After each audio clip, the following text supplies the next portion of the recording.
भैँसीको माला पनि उनीहरूको कहाँ भएर आउँछ होला है। ल हेर्नु ए उमेर हो त नि आमा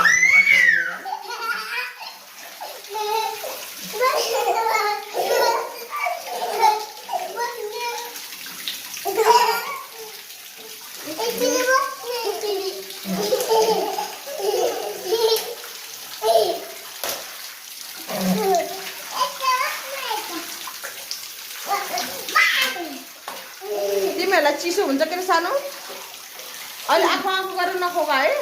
ल हेर पौडेको के गरेको यस्तो ए बरैनी दुईटा धारा खोलेर सबै पानी खेर फालेर ल अब सबै दाना भिज्यो कि भिजेन अब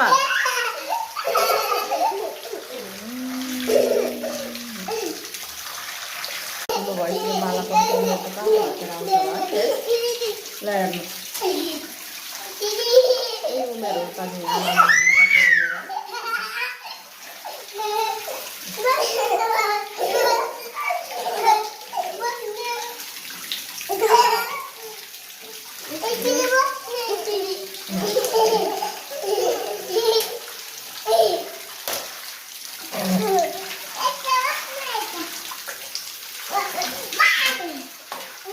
तिमीहरूलाई चिसो हुन्छ के सानो अहिले आँखा आँखा गरेर नखोगा है।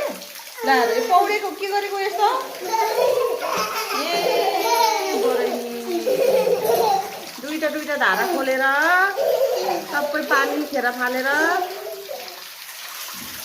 ल अब सबै दाना भिज्यो कि भिजेन अब